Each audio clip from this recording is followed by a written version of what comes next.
सगळे समर्थ मातृदेव भव रोज सकाळी सद्गुरु स्मरण करावे 5 वेळा नामस्मरण करावे नंतर आईच्या पायावर डोके ठेवून आदर व निष्ठापूर्वक नमस्कार करावा पितृदेव भव रोज सकाळी सद्गुरु स्मरण करावे सद्गुरु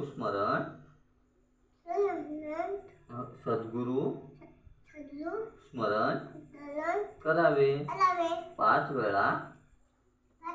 नामस्मरण करावे नंतर वडिलांच्या पायावर डोके ठेवून वडिलांच्या पायावर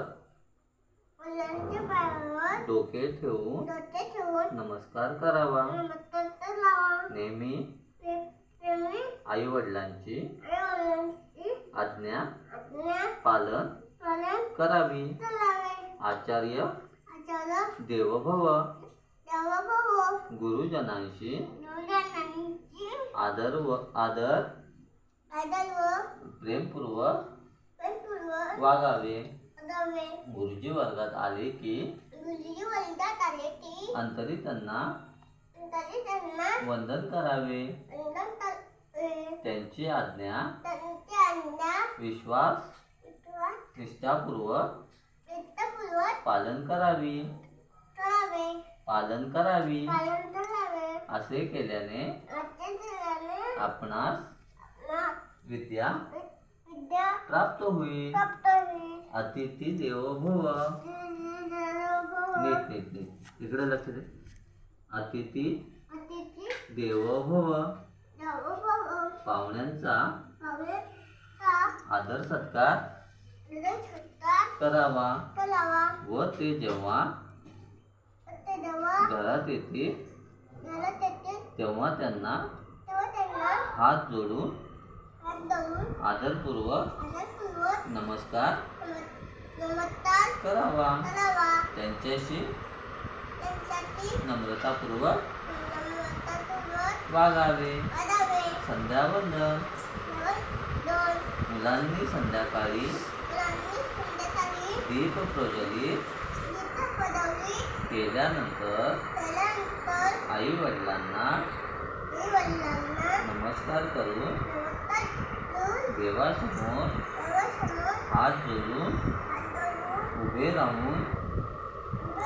पुढील मंत्र म्हणावा शुभं करोति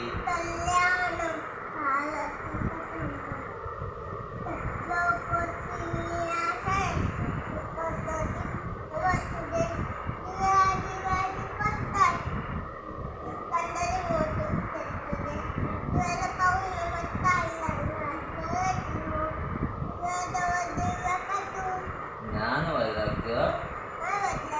सामर्थ्य व अखंड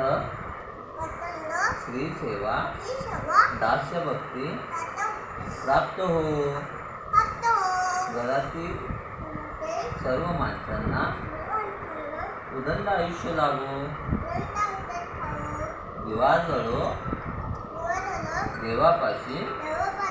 उजेड पडो जय जय